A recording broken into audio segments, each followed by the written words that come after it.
Ask most security teams if they run tabletop exercises, and the answer is almost always yes. Ask them what actually happened during the last one, and watch how fast the confidence disappears. Today, I want to talk about why so many tabletop exercises quietly turn into theater, how to tell if yours is one of them, and what to actually do instead. Here's the gap I want you to sit with. Somewhere between we're required to do this and this actually tests anything. A lot of tabletop exercises become a scheduled meeting that checks the compliance box without ever genuinely stress testing how your organization would respond to a real incident. And that gap matters more than people give it credit for, because a tabletop exercise is often the only place you find about a real gap in your incident response plan before an incident forces you to find out the hard way. Let's start with what this is actually supposed to accomplish. A tabletop exercise walks a group through a simulated incident in real time and forces them to make the same decisions they'd have to make during a real event. Who gets notified and in what order? Who actually has the authority to take a system offline? What gets communicated externally? And who signs off on that language? Where the real gaps are in a plan that looks complete on paper. Done well, this surfaces exactly the kind of problem that's invisible until the pressure is real. Two departments who both assumed the other one owned a decision. A communication plan that names someone who left the company 8 months ago. An assumption that a system could be isolated quickly that turns out to be a lot harder technically than anyone actually realized. So here's how this quietly turns into theater. I want to give you 5 specific signs. Number 1, the scenario is too easy. A tabletop that walks through a textbook phishing email, someone clicks, credentials get reset, incident closed, doesn't test anything meaningful. Real incidents are messy, ambiguous, full of conflicting information in that first hour.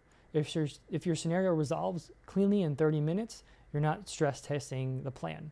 You're performing confidence in it. Number 2, the same person runs it every single time and already knows the answers. If your incident response lead has run this exercise 3 years straight, they already know exactly how it's supposed to unfold. And they often unconsciously steer the room toward the expected outcome instead of letting the scenario genuinely surprise anyone. Number 3, nobody plays a skeptic or an obstacle. Real incidents involve friction, a legal team that's cautious about public statements, an executive who wants to downplay severity, a vendor who's slow to respond. If nobody in the room is pushing back or complicating things, you're testing the happy path, not the actual conditions a real incident creates. Number 4, and this is the most common one I see, the findings don't go anywhere. The exercise happens, a few gaps get identified, someone writes them down, and then those exact same gaps show up, unaddressed, in next year's exercise. A tabletop that doesn't feed real changes back into your incident response plan is just documentation of a problem. It's not a fix for it. And number 5, it only ever tests the technical team. A genuinely useful tabletop pulls in legal, communication, HR, often an executive sponsor, because a real incident touches all of them. An exercise that only includes security team is testing one piece of what actually happens during a real event. Okay, so what do you actually do instead? Build the scenario around ambiguity, not certainty.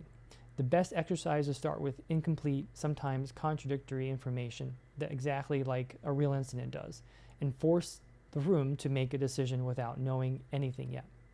Rotate who facilitates and bring in someone unfamiliar with the plan's specifics to play devil's advocate.